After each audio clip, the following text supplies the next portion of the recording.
Hello दोस्तों, नमस्कार। बहुत है स्वागत है आपका एग्जाम गुरुजी चैनल के डेली करंट अफेयर्स के वीडियो में। आज 22 सितंबर 2020 है और आज की वीडियो की पीडीएफ डाउनलोड करना मत भूलिएगा। ये पीडीएफ आपको हमारे टेलीग्राम चैनल से मिल जाएगी, जिसकी लिंक नीचे डिस्क्रिप्शन में दी गई है। उसके अलावा एग्जाम गुरुजी ऐप से भी इसको डाउनलोड कर सकते हैं और एग्जाम गुरुजी ऐप को आप गूगल प्ले स्टोर से डाउनलोड कर लीजिए अगर अभी तक आपने ऐप डाउनलोड नहीं किया है तो। आगे बढ़ेंगे, बात करेंगे थॉट ऑफ द डे की। जो आज का हमारा मोटिवेशनल पावरफुल थॉट है कि सफल होना चाहते हैं तो अपने काम में एकाग्रता लाइए। दुनिया में हर व्यक्ति जो सफल होना चाहता है उसको एक काम करना पड़ेगा, अपने काम से प्यार करना पड़ेगा और अपने काम में एकाग्रता लानी पड़ेगी। जितना आप अपने काम में एकाग्रता लाएंगे उतना आपकी सफलता की संभावना ज़्यादा बढ़ जाएंगी। और एकाग्रता का मतलब क्या है कि आपके सामने, आपके आसपास दुनिया में कुछ भी चलता रहे, सारी दुनिया से कट कर केवल और केवल आप अपने काम पर फोकस करें, यही एकाग्रता है। स्वामी विवेकानंद ने भी इसके बारे में कहा है कि आप जिस काम को करते हैं उसमें अपना 100% दीजिए, 100% दीजिए, तो आपको सफल होने से कोई नहीं रोक सकता। तो इसी थॉट के साथ आगे बढ़ेंगे, बात करेंगे क्योंकि रिवीजन कल के पड़ेगा करंट अफेयर के प्रश्नों का। पहला प्रश्न है कि किस सदन ने कृषि उपज व्यापार और वाणिज्य विधेयक तथा कृषक कीमत आश्वासन समझौता और कृषि सेवा पर करार विधेयक को मंजूरी दी है। और ये लोकसभा राज्यसभा दोनों के द्वारा इसको मंजूरी दे दी गई है।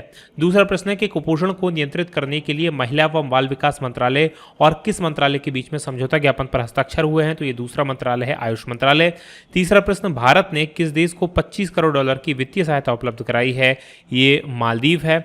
चौथा प्रश्न है कि आर्थिक सहयोग और विकास संगठन यानी कि OECD ने चालू वित्त वर्ष में भारत की विकास दर के लिए कितने प्रतिशत के संकुचन का अनुमान लगाया है, तो ये 10.2% का अनुमान लगाया है। पांचवा प्रश्न है कि किस अमेरिकी कंपनी ने टिकटॉक के अमेरिकी संचालन का अधिग्रहण किया है, और ये किया है ओरेकल और वॉलमार्ट ने।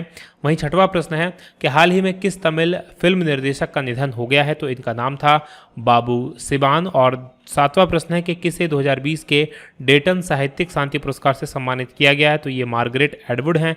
और आठवां प्रश्न है कि हाल ही में किस देश में ब्रूसीलोसिस नामक की बीमारी का संक्रमण फैला है, और ये चाइना में फैला है। ये थे हमारे कल के पड़े गए करंट अफेयर के प्रश्नों का क्विक रिवीजन। आगे बढ़ेंगे, आज के प्रश्नों की बात करेंगे। और आज के करंट अफेयर का पहला प्रश्न है कि राष्ट्रीय रक्षा विश्वविद्यालय विधेयक 2020 के तहत कहाँ स्थित रक्षा शक्ति विश्वविद्यालय को राष्ट्रीय रक्षा विश्वविद्यालय के रूप में अपग्रेड किया जाएगा। और ये जो रक्षा शक्ति विश्वविद्यालय है, ये है गांधीनगर, गुजरात में, यानी कि बी ऑप्शन प्रश्न का सही उत्तर है। डिटेल देख लीजिए क्या है। तो लोकसभा ने जो राष्ट्रीय रक्षा विश्वविद्यालय विधेयक है 2020 इसको पारित कर दिया है। और इस विधेयक के तहत यानी कि राष्ट्रीय रक्षा विश्वविद्यालय विधेयक 2020 के तहत गुजरात में स्थित गांधीनगर है, गांधीनगर गुजरात की राजधानी भी है, यहाँ पर है रक्षा शक्ति विश्वविद्यालय। इसको राष्ट्रीय रक्षा विश्वविद्यालय के रूप में अपग्रेड किया जाएगा, यानी कि अब ये राष्ट्रीय रक्षा विश्वविद्यालय होगा। लोकसभा ने नेशनल फॉरेंसिक साइंस यूनिवर्सिटी विधेयक 2020 को भी पारित किया है। और इस विधेयक के तहत गुजरात के गांधीनगर में ही स्थित है गुजरात फॉरेंसिक विज्ञान विश्वविद्यालय और दिल्ली में स्थित है लोकनायक जयप्रकाश नारायण राष्ट्रीय अपराध एवं फॉरेंसिक विज्ञान संस्थान। तो इनको राष्ट्रीय महत्व का दर्जा दिया जाएगा, तो ये आप याद रखेंगे। अब बात करेंगे लोकसभा की, जहां पर इन दोनों विधेयकों को पारित किया गया है। लोकसभा जो कि हमारे सदन का निचला सदन होता है, हमारे संसद का लोकप्रिय सदन होता है, क्योंकि जनता से चुने हुए प्रतिनिधि यहाँ पर इसके सदस्य होते हैं। इसका कार्यकाल यहाँ के प्रतिनिधियों का 5 वर्ष होता है और सदस्य संख्या यहाँ की 552 है। वर्तमान में 543 + 2 यहाँ पर यानी कि 545 वर्तमान में सदस्य हो सकते हैं। गठन की बात करें तो अनुच्छेद 81 के तहत इसका गठन किया गया और अध्यक्ष वर्तमान में डॉक्टर ओम बिरला हैं।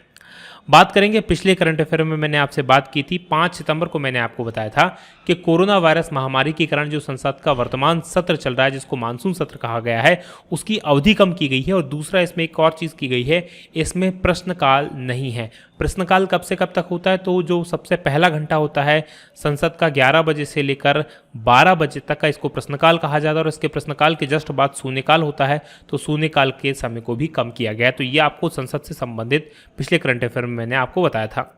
अब बात करेंगे दूसरे प्रश्न की कि रबी फसलों के लिए गेहूं के न्यूनतम समर्थन मूल्य में कितनी बढ़ोतरी की गई है, और इसमें 50 रुपये की बढ़ोतरी की गई है गेहूं में। अलग अलग फसलों में ये अलग अलग बढ़ोतरी की गई है, तो इसकी डिटेल में मैं आपसे चर्चा कर लेता हूं। तो प्रधानमंत्री नरेंद्र मोदी जी, इनकी अध्यक्षता में बैठक हुई आर्थिक मामलों की मंत्रिमंडलीय समिति ने। अब यहाँ पर आपसे ये अगर प्रश्न पूछा जाता है कि MSP किसके द्वारा निर्धारित किया जाता है, तो याद रखिएगा आर्थिक मामलों की मंत्रिमंडलीय समिति फैसला करती है कि कितनी बढ़ोतरी होनी चाहिए एमएसपी में। तो रबी मौसम की फसलों के न्यूनतम समर्थन मूल्य यानी कि एमएसपी मिनिमम सपोर्ट प्राइस, इसमें वृद्धि संबंधी प्रस्ताव को मंजूरी दे दी है। और गेहूं का जो न्यूनतम समर्थन मूल्य है वो पहले 1925 था, इसमें 50 रुपये बढ़ाकर अब इसको 1975 कर दिया गया है। वहीं जौ की बात करें तो जौ का पहले मूल्य था 1525, अब इसमें 75 रुपये बढ़ाकर 1600 रुपये कर दिया गया है, तो ये 1600 रुपये है, ये 1600 रुपये कर दिया गया है। चने का जो मूल्य था 4875 था, इसमें 225 रुपये बढ़ाकर 5100 कर दिया है। और मसूर का जो मूल्य था पहले 4800 था, इसको में सबसे ज़्यादा 300 रुपये बढ़ाकर 5100 कर दिया गया है, तो ये आपको याद रखना है। उसके अलावा सरसों में भी बढ़ोतरी की गई है, 225 रुपये सरसों में बढ़ोतरी की गई है, 4425 से बढ़ाकर 4625 कर दिया है। और कुसुम यानी इसमें जो है 5327 कर दिया, इसमें 112% की बढ़ोतरी की गई है, तो ये आपको याद रखना है। न्यूनतम समर्थन मूल्य की बात करते हैं तो ये वो कम से कम मूल्य होता है जो अगर किसान इनमें से कोई फसल उपजाता है, तो अगर कोई इस फसल को नहीं खरीदता है तो सरकार किसानों द्वारा बेचे जाने यानी किसानों से सरकार इसको खरीद लेगी, और कम से कम इस मूल्य पे तो सरकार किसानों से इस फसल को खरीदेगी ही, तो ये आपको याद रखना है। और एमएसपी की घोषणा सरकार द्वारा कृषि लागत एवं मूल्य आयोग की संस्तुति पर की जाती है, यानी कि जो कृषि लागत और मूल्य आयोग होता है वो सिफारिश करता है, और उस सिफारिश के आधार पर सरकार में खासकर जो आर्थिक मामलों की मंत्रिमंडलीय समिति होती है वो इस प्रस्ताव को मंजूरी देती है, और वही इस आधार पर इसका जो एमएसपी बढ़ाया जाता है। बात करेंगे तीसरे प्रश्न की कि विश्व अल्जाइमर्स दिवस कब मनाया जाता है। तो विश्व अल्जाइमर्स दिवस जो मनाया जाता है वो 21 सितंबर को मनाया जाता है, यानी कि डी ऑप्शन प्रश्न का सही उत्तर है। डिटेल लिख लीजिए क्या है। तो 21 सितंबर को विश्व स्तर पर विश्व अल्जाइमर दिवस के रूप में मनाया जाता है, और इस दिन को मनाने का उद्देश्य ये है कि जो अल्जाइमर रोग है और इससे संबंधित लोगों के अंदर बहुत सारी भ्रांतियां हैं, इन भ्रांतियों से लोगों को जागरूक किया जाए। विश्व अल्जाइमर्स दिवस 2020 का विषय है लेट्स टॉक अबाउट डेमेंशिया। बात करें विश्व अल्जाइमर दिवस की तो इसकी शुरुआत 21 सितंबर 1994 को एडनबर्ग में 10वीं वर्षगांठ के अवसर पर एडीआई के वार्षिक सम्मेलन के उद्घाटन के दौरान की गई थी। अल्जाइमर क्या है? ये मस्तिष्क से संबंधित एक बीमारी है और उसमें व्यक्ति धीरे धीरे अपनी याददाश्त खोने लगता है, खासकर बुढ़ापे में ये ज़्यादा परेशान करती है। बात करेंगे चौथे प्रश्न की कि अंतर्राष्ट्रीय शांति दिवस कब मनाया जाता है। तो अंतर्राष्ट्रीय शांति दिवस जो मनाया जाता है, याद रखिएगा, वो मनाया जाता है 21 सितंबर को, यानी कि सी ऑप्शन प्रश्न का सही उत्तर है। डिटेल लिख लीजिए क्या है। तो हर साल 21 सितंबर को दुनिया भर के अंदर अंतर्राष्ट्रीय शांति दिवस के रूप में मनाया जाता है, और इस दिवस को मनाने का मुख्य उद्देश्य ये है कि अंतर्राष्ट्रीय स्तर पर सभी देशों और नागरिकों के बीच में शांति व्यवस्था कायम रहे, शांति व्यवस्था बनी रहे, और अंतर्राष्ट्रीय संघर्ष और झगड़ों से निपटारा हो सके। पहली बार इस दिवस को जो है 1982 में कई सारे राष्ट्रों, राजनीतिक समूहों, सैन्य समूहों के द्वारा मनाया गया था, और इस दिन की शुरुआत संयुक्त राष्ट्र मुख्यालय जो न्यूयॉर्क में स्थित है, अमेरिका का शहर है न्यूयॉर्क, यहाँ पर संयुक्त राष्ट्र शांति घंटी बजाकर की जाती है। बात करेंगे पांचवें प्रश्न की कि किस सेना की हेलीकॉप्टर स्ट्रीम में पहली बार महिला अधिकारी शामिल हुई हैं, और 2 महिला अधिकारियों को इसमें शामिल किया गया है, और ये नौसेना की हेलीकॉप्टर स्ट्रीम है, यानी कि ए ऑप्शन प्रश्न का सही उत्तर है। डिटेल लिख लीजिए क्या है। तो भारतीय नौसेना विमानन के इतिहास में पहली बार 2 महिला अधिकारियों को हेलीकॉप्टर स्ट्रीम में ऑब्जर्वर, जिसका पद नाम होता है एयरबोर्न टेक्नीशियंस, इसके पद में शामिल होने के लिए चुना गया है, और ये दोनों पहली महिला अधिकारी होंगी जो युद्धपोतों से संचालित होने वाले जो लड़ाकू विमान होते हैं उसमें महिला पायलट के रूप में शामिल होंगी। और इन 2 महिला अधिकारियों का चयन किया गया है, इनमें है सब लेफ्टिनेंट कुमुदनी त्यागी और सब लेफ्टिनेंट रीति सिंह। बात करेंगे भारतीय नौसेना की, तो इसकी स्थापना हुई थी 1612 में। आदर्श वाक्य है शम नो वरुणः, और नौसेना दिवस 4 दिसंबर को मनाया जाता है। नौसेना प्रमुख वर्तमान में एडमिरल करमवीर सिंह है। बात पिछले करंट अफेयर में करें तो नौसेना से संबंधित मैंने 5 सितंबर को आपको बताया था कि भारतीय नौसेना और रूसी नौसेना के बीच में 2 साल में होने वाला जो द्विपक्षीय समुद्री अभ्यास है इंदिरा नेवी, इसका 11वां संस्करण प्रारंभ हो गया है, और ये बंगाल की खाड़ी में हुआ है। वहीं 2 सितंबर को मैंने आपको बताया था कि वाइस एडमिरल SR शर्मा ने भारतीय नौसेना के चीफ ऑफ मटेरियल का पदभार ग्रहण किया है। अब बात करेंगे 6वें प्रश्न की कि पूर्व प्रधानमंत्री HD देवगौड़ा किस राज्य से राज्यसभा के सदस्य बने हैं। तो याद रखिएगा, ये राज्यसभा के सदस्य बने हैं कर्नाटक से, यानी कि सी ऑप्शन प्रश्न का सही उत्तर है। डिटेल लिख लीजिए क्या है। तो पूर्व प्रधानमंत्री एच.डी. देवगौड़ा, इन्होंने 20 सितंबर 2020 को राज्यसभा की सदस्यता की शपथ ली और इनको जो सदस्यता की शपथ दिलवाई उपराष्ट्रपति एम वेंकैया नायडू ने। एच.डी. देवगौड़ा को 13 जून को कर्नाटक से राज्यसभा के लिए निर्विरोध चुना गया था और एच.डी. देवगौड़ा साहब जो थे 1996 से लेकर 1994 से 96 तक कर्नाटक के मुख्यमंत्री के रूप में काम किया और उसके बाद 1996 में जब आम चुनाव हुए और संयुक्त मोर्चा की सरकार बनी तो उसमें ये 11वें प्रधानमंत्री बने थे। बात राज्यसभा की करेंगे तो राज्यसभा एक स्थायी सदन है और उच्च सदन है जो कभी भंग नहीं होता है। इसके सदस्यों का कार्यकाल 6 वर्ष का होता है और सदस्य की संख्या वर्तमान में 245 है, अधिकतम 252 हो सकती है। सभापति वर्तमान में वेंकैया नायडू है जो कि देश के उपराष्ट्रपति हैं और उपराष्ट्रपति ही इसके पदेन उपसभापति होते हैं, पदेन सभापति होते हैं। बात पिछले करंट अफेयर में करें अगर हम तो 15 सितंबर को मैंने आपको बताया था कि एनडीए के उम्मीदवार हरिवंश नारायण सिंह, इनको फिर से राज्यसभा का उपसभापति चुना गया है और आपने कृषि विधेयकों के संबंध में इनके इस्तीफे की भी मांग चल रही है क्योंकि जो प्रक्रिया थी उस इन पर आरोप लगाया जा रहा है कि उन्होंने उस पूरी प्रक्रिया का पालन अच्छे से नहीं किया। बात करेंगे 7वें प्रश्न की कि राष्ट्रीय तकनीकी अनुसंधान संगठन NTRO, इसके प्रमुख के रूप में किन्हें नियुक्त किया गया है। अब NTRO मतलब क्या है, नेशनल टेक्निकल रिसर्च ऑर्गेनाइजेशन। अब इसके प्रमुख के रूप में नियुक्त किए गए हैं अनिल धस्माना, यानी कि डी ऑप्शन प्रश्न का सही उत्तर है। डिटेल देख लीजिए क्या है।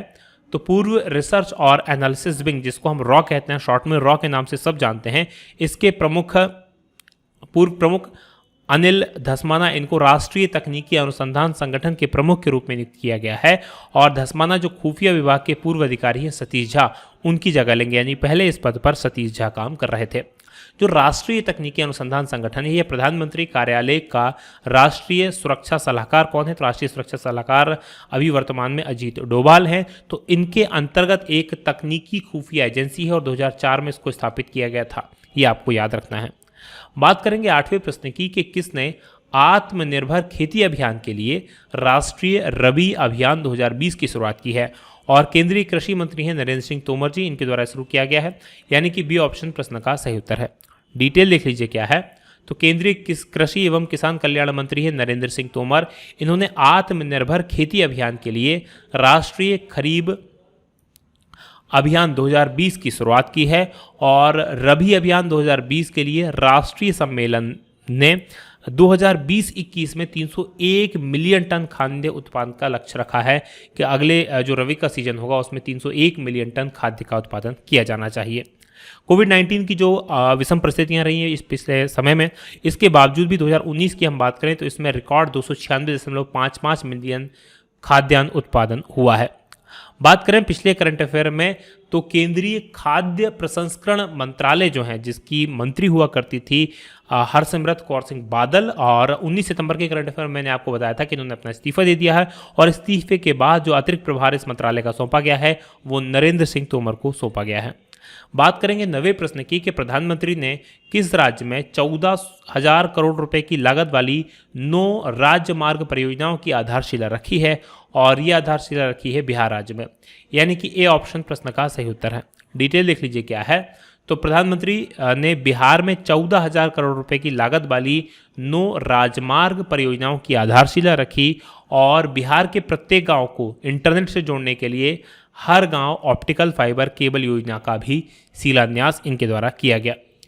इन परियोजनाओं के पूर्ण होने पर बिहार की प्रत्येक नदी पर पुल बन जाएगा।